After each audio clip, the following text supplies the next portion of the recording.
So, natuto akong uminom. Tapos, na-influensyan ako na, yun, manood kami ng mga porn, movies, ganon. Pupunta kami ng disco kahit mga bata pa kami, second year high school. Parang hindi namin iniisip nung time na yun, ano bang consequence nito pag ito ginawa namin. Sabi ko, okay lang to. Wala naman akong ginagawang masama and everybody does it.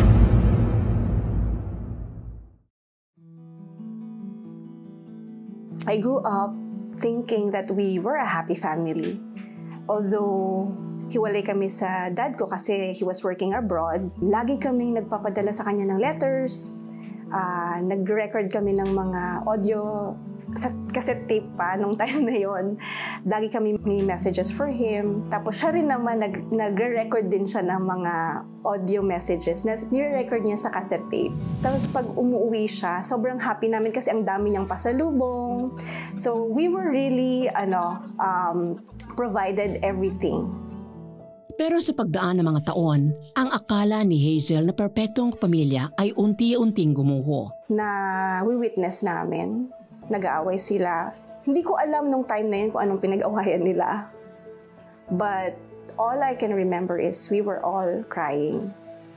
Ako, yung mga kapatid ko.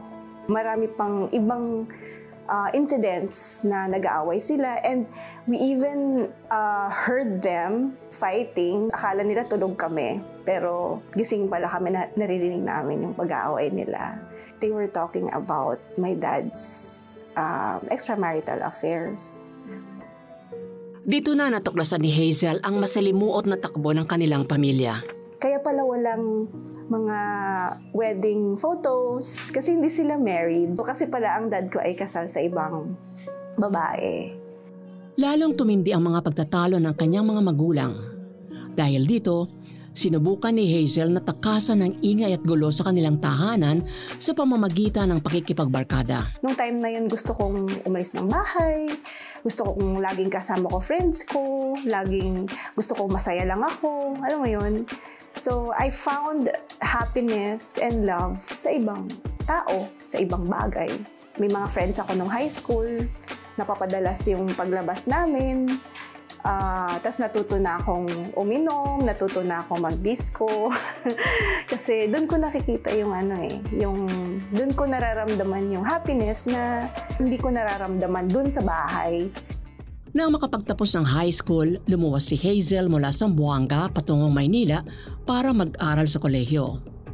Pero imbis na pag-aaral ang atupagin, napunta ang oras niya sa pakikipagbarkada at pagkalulong sa bisyo. Sa Maynila, tuluyan nang nawala si Hazel sa tamang landas. When I was in college, dun ako naging, as in talagang, sabi ko, I'm free. I can do whatever I want. Walang magbabantay sa akin. Walang magsasabi na, oh, you can't do this, do that. So, dun ako medyo naging wild.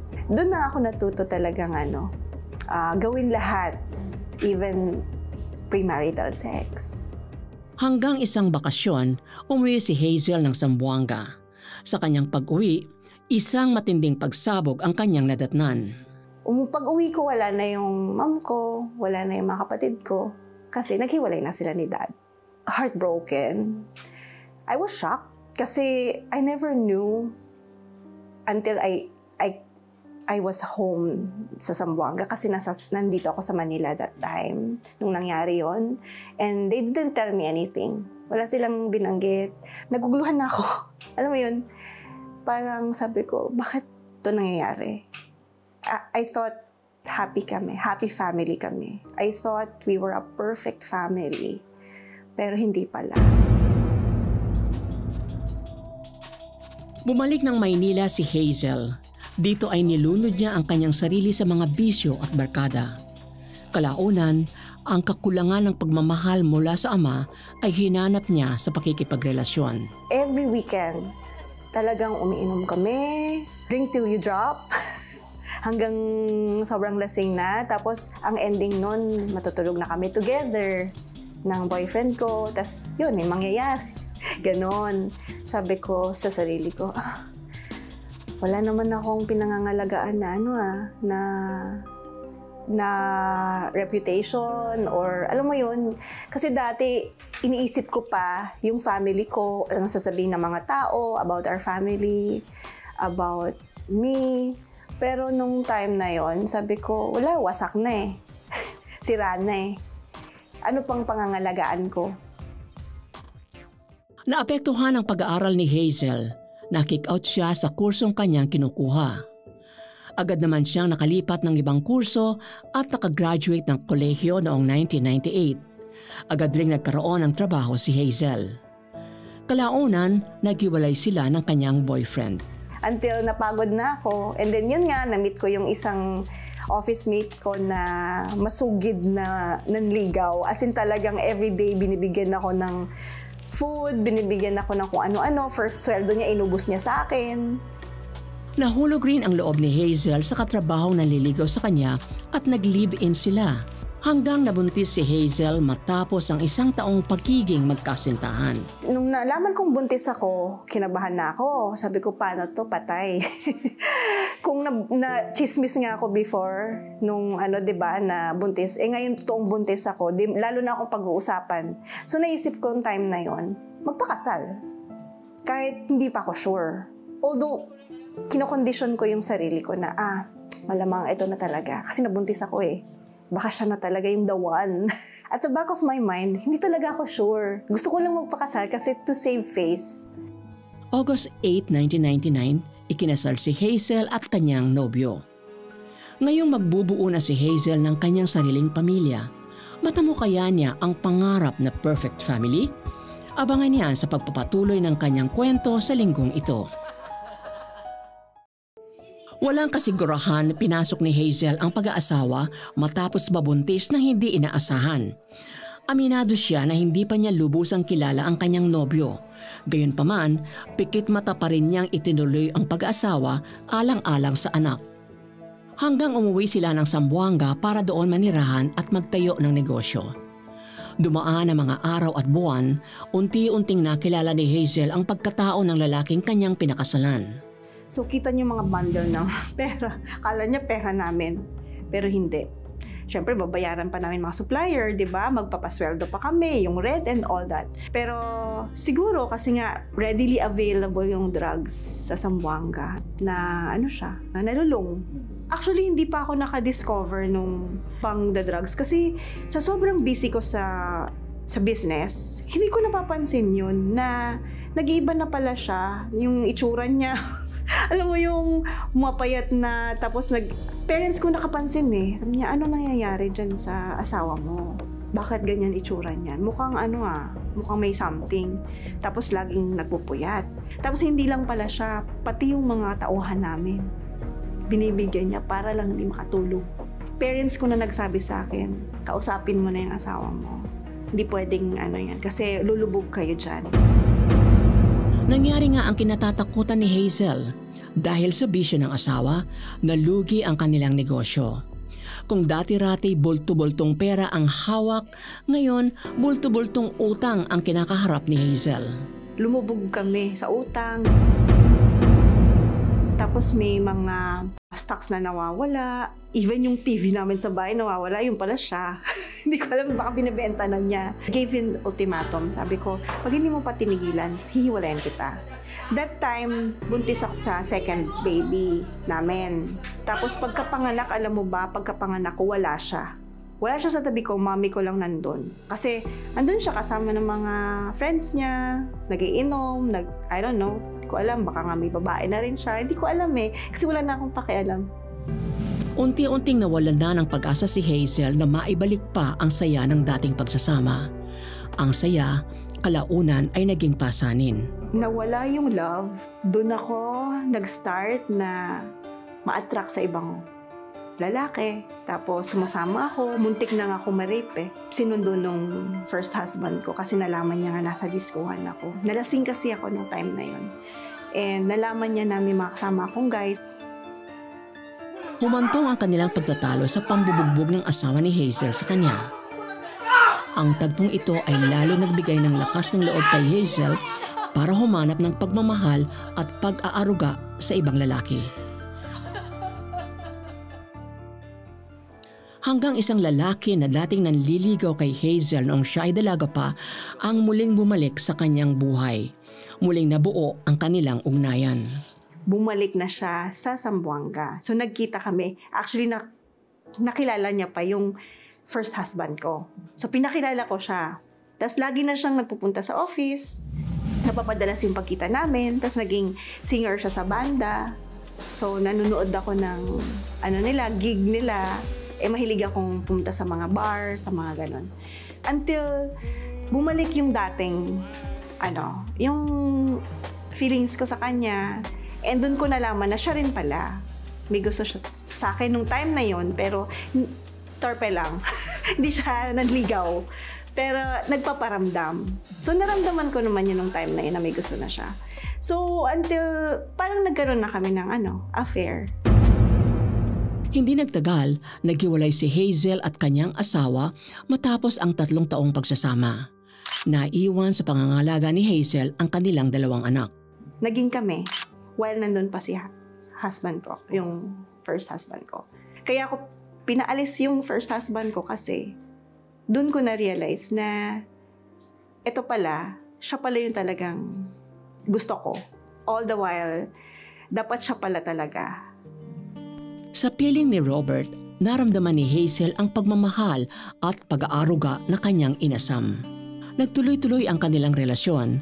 Ipinakilala na rin ni Hazel ang nobyo sa mga anak. Ang relationship, may honeymoon stage dyan. So first few years, masaya. Boyfriend-girlfriend pa lang kami. Nagbabanda siya, lagi akong kasama.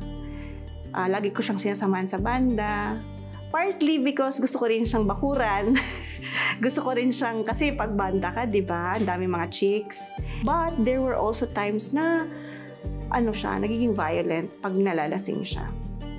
Sa kabila nito, nagpatuloy pa rin ang kanilang pagsasama para makaahon at mabayaran ang patong-patong na utang na iniwan ng naluging negosyo. Nag-aral ng nursing si Hazel. Bitbit niya ang pag-asang makapag-a-abroad at kumita ng malaki. Graduate ako, pumasa ako. Sa board exam, pumasa ako. So, RN ako. Pero nung day na interviewin ako for Saudi, nalaman ko, buntis ako dun sa anak ko with my current husband. So, hindi ko na tinuloy. Ang ginawa ko, instead na pumunta ng Makati, naghanap ako ng work sa Ortigas. Natanggap naman ako agad. So, dun ako nag-work sa isang, parang BPO siya. 1 taon ang nakalipas, sumunod na rin sa Maynila si Robert at nagkaroon rin ng trabaho sa isang BPO. Nag-resign si Hazel sa unang pinagtatrabahuhang BPO at nagkaroon kalaunan ng work-from-home job. March 24, 2016, ikinasal sina Hazel at Robert matapos mapawalang bisa ang kasal ni Hazel sa unang asawa. Nung nag-work from home ako, nag-start na umokay yung finances namin hanggang sa nakahanap nga ako ng stable na work from home job sa medical tourism company. 9 years ako doon. And I was earning dollars, medyo malaki siya. So dun unti-unting nakaahon kami hanggang sa nakuha ko na yung 2 anak ko from Zamboanga. So dito na kami lahat sa Manila until nakapili na kami ng kotse. Loan siya. So doon na nag-start yung mga utang. So auto loan, housing loan, sabay-sabay. Tapos yung mga tuition ng 3 bata na lahat sila nasa private school. So ang laki ng tuition, ang laki ng overhead namin, expenses, over 200,000 a month yung nagagastos namin. Oo. So most of that comes from my income. Subalit muling naharap sa matinding pagsubok si Hazel at kanyang pamilya. Sa isang iglap, nawalan ng trabaho si Hazel. Nahirapan siyang matustusan ang kanilang pangailangan. Nako, doon na nag-umpisa yung lahat na. Lahat na ng mga kaguluhan. Nag-aaway na kami dahil sa pera. Feeling ko noon, neglected na rin ako kasi wala siyang gana rin sa akin. Maybe because of the problems, financial problems, na biniblame niya ako kasi hindi ako humanap ng work. Dapat naghanap ako ng work. Naghanap naman ako, pero hindi lang talaga ako nakahanap ng magandang work. I ended up doing business na nagbebenta ako ng skincare and cosmetics. So it was a direct selling company. Naging sales director ako doon. Akala ko matutustusan lahat ng needs namin kasi Possible naman talaga na mag-earn ng 6-figure income doon if I only really work hard. Pero as all businesses are, hindi stable, di ba? Ang income pag business. Sometimes you lose, sometimes you win. Sometimes may kita ka, sometimes lugi ka, di ba? Dito na nagsimulang mabaon muli sa utang si Hazel. Sa loob lamang ng 5 taon, mula 2014 hanggang 2019, umabot ng mahigit 7 milyon ang nautang ni Hazel. Bukod sa mga credit card na kailangang bayaran, nagkautang pa rin si Hazel sa iba't ibang tao. Nung time na yon, sobrang ang feeling ko, parang wala akong katuwang kasi every time na humingi ako ng tulong sa asawa ko, lagi niyang binabalik sa akin yung blame.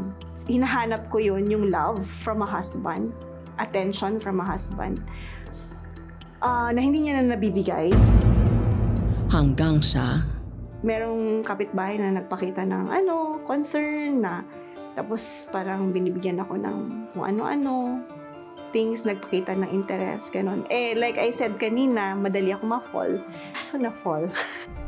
lalo pang lumaki ang lamat sa pagsasama ni Hazel at Robert nang madiskubre ang maling relasyon ni Hazel sa kapitbahay.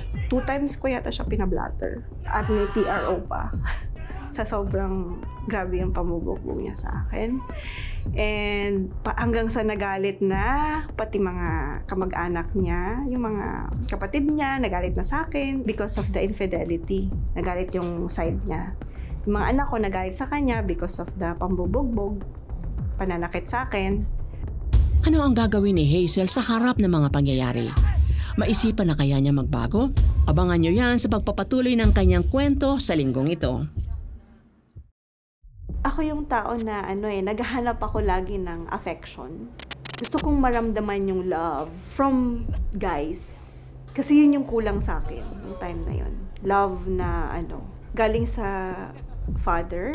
So siguro yun yung sa akin na maghanap ng love sa mga lalaki. Kaya siguro hindi ako mapakali pag wala akong boyfriend.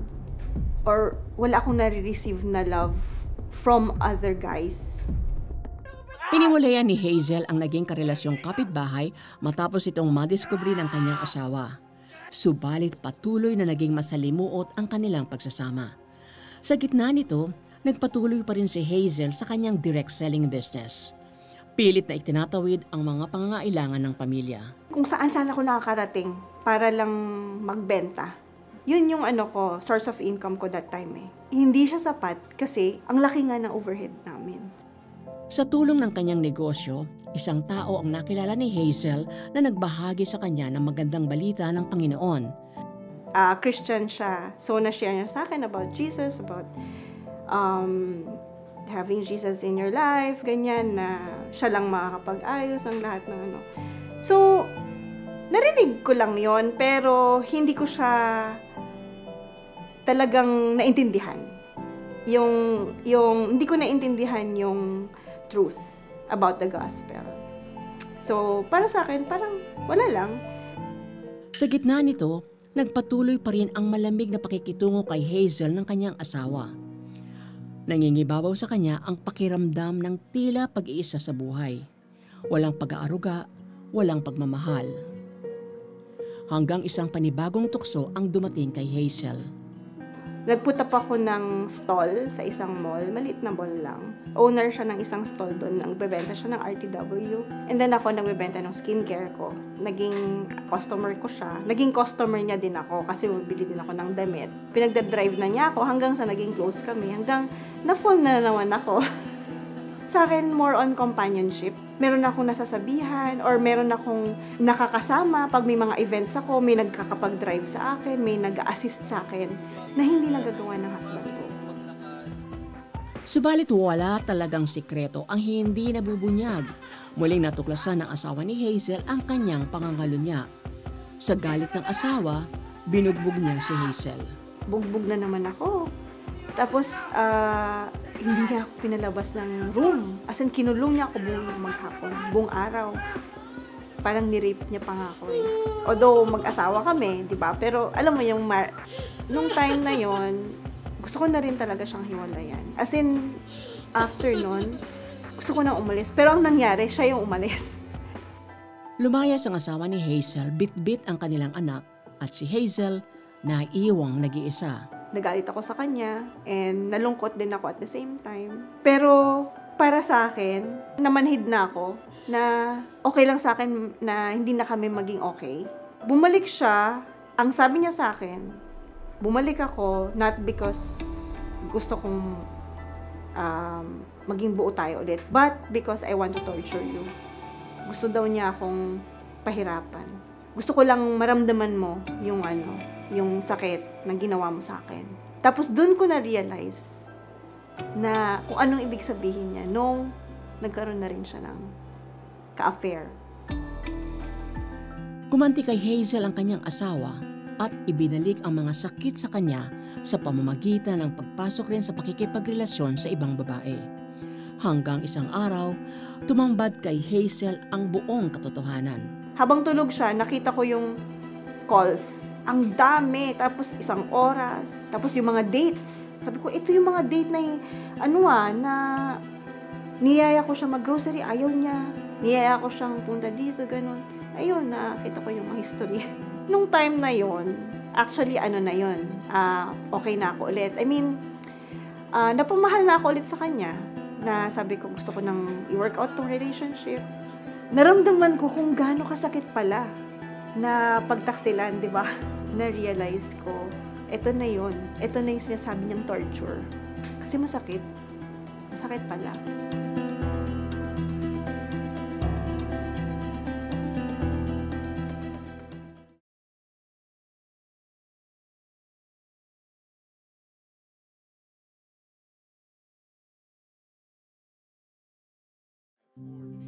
Dalamhati at pag-iisa ang naramdaman ni Hazel nang madiskubre niya ang pangangalo niya ng kanyang asawa. Lalo pa itong nakadagdag sa kanyang mga pasanin. At sa gitna ng lungkot, naalaala ni Hazel ang pagtawag sa Panginoon. Lahat na finances ko, family ko, career, lahat talagang pabagsak na. Walang-wala na talaga. As in, sabi ko, wala nang pag-asa. Alam mo yun, yung wala na. Hindi ko na alam kung anong gagawin ko. Up to the point, gusto ko na magpakamatay. I actually tried to commit suicide. Naglalaslas ako. Minsan, may hawak akong muriatic acid. Tinitingnan ko siya kung iinumin ko ba or what. Pero, ang nagsastop sa akin, iisip ko yung anak ko. Ano mangyayari sa mga anak ko pag nawala ako? Doon ko naramdaman na kailangan ko na ang Diyos. Kaya yung mga nag-i-invite sa akin dati, tinake ko na yung, kumbaga, pumunta na ako. Kasi dati dami kong alibay. Dami kong dahilan. Ay, busy ako. Wala akong time dyan. Ganon. Ngayon, talagang pumunta na ako.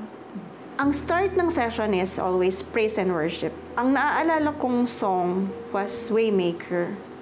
Nung time na yun, talaga nag-speak siya sa akin. Kasi wala akong maisip na way. Diba? I mean, parang for me, there's no way out dun sa situation ko. Lubog ako sa utang, nang bababa yung asawa ko. Yung mga anak ko galit na sa akin. Or alam mo yun, parang, and yung career ko, wala akong work. Tapos yung business ko hindi magandang takbo. Kasi kahit anong events ko, hindi ako kumikita ng the way na gusto ko. So, for me, yung song na yun, talagang nag-speak siya. Kasi alam ko na only God is our waymaker. Buong pusong humingi ng tawad si Hazel sa Panginoon para sa kanyang mga kasalanan at isinuko ang kanyang buhay sa Diyos.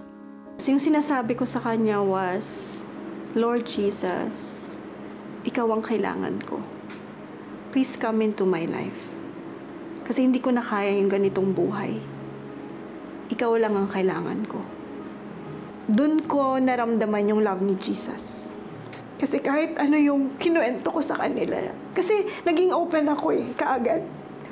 Hindi ako nag-hold back. Kasi they were asking me, what's going on? Kinuwento ko lahat. And yun yung araw na na-share nila about Jesus. Na kahit gaano pa kalaki yung kasalanan ko, papatawarin niya ako. And I felt God's love through them. Yung mga nakasurround sa akin ng mga babae, na nakikinig lang sila and hindi nila ako ginudge. Dito na niya sinimulan ang paghakbang sa buhay kasama si Kristo. Sa gitna nito, pinagkatiwala na lamang niya sa Panginoon ang relasyon nila ni Robert at sa halip naggalit at paghihiganti sa asawa ang mangingibabaw, pagpapatawad ang ginawa ni Hazel. When I accepted Jesus, for me, madali na lang siya. Even yung babae, sabi ko nga sa asawa ko, kaya ko siyang kung makita ko siya, yakapin ko pa siya. And I will even say thank you kasi dahil sa kanya nakilala ko talaga si Jesus. Dahil sa nangyari. And I even messaged her, hindi lang siya sumagot. Sabi ko, I forgive you. I am praying for you. Para sa akin, si Jesus nga nagawa yun for me. Na sobrang makasalanan ko. Bakit ko siya hindi kayang i-extend sa mga taong nanakit sa akin? Especially my husband, especially yung ka-affair niya. Kaya nga sa Philippians 4:13, diba? I can do all things through Christ who gives me strength. So, dun ko nakuha yung strength and the courage to even forgive people who have hurt me. Hindi sumuko si Hazel na ipagdasal ang sitwasyon ng kanilang pamilya. Taong 2020, winakasan ng kanyang asawa ang relasyon nito sa ibang babae. Nagkaroon ng pagpapatawad. Ang difference lang kasi ng Christian is we have Jesus. So, kahit ano man yan, pagsubok na dadaan, you will still be strong to face it and hindi ka mawawalan ng hope. Ang prayer ko lang is samahan niya ako every time na these challenges come. Sa pagkakataong ito, lakas loob na ring ibinahagi ni Hazel sa kanyang pamilya ang mensahe ni Kristo. Inakay niya ang asawa at mga anak sa bagong natagpuang pananampalataya. Magpatuloy na kayang tumuwid ang paglalakbay ng mag-asawa, kaagapay ang Panginoon? Abangan niyo yan sa pagpapatuloy ng kanyang kwento. Ang matapat na pagsunod ni Hazel sa Panginoon ay nagbukas ng pinto ng maraming pagpapala at pagbabago sa kanyang buhay. Taong 2020, nabigyan ng bagong oportunidad si Hazel na muling magkaroon ng trabaho. Natanggap siya bilang isang Client Solutions Manager sa isang BPO company na mayroong malaking sweldo. Doon na nag-start yung pagbabayad ko ng mga utang ko. Doon na nag-start na naging okay na kami ni Habi kasi hindi na kami nag-aaway about money. Kasi naging okay na unti-unti. Nakabayad na ako ng credit cards. Na-clear na yung name ko. Ang laki ng pagbabago. Kasi una, binago niya muna ako. Binago muna ako ng Lord. The way I treat my husband. Kasi dati sobrang dominante ko eh. Now, I obey God by being submissive. Kasi na-feel ko na kaya din naging ganon yung relationship naman because I was not submissive to Him and feeling ko napakataas ko na hindi dapat. It's not what God has designed for husband and wife. Nagpatuloy ang paglago ng buhay espiritual ni Hazel hanggang sa madala na rin sa Panginoon ang kanyang asawa at pamilya. Eventually, nasama ko na rin siya sa CCF. Even my daughter, even my sister-in-law.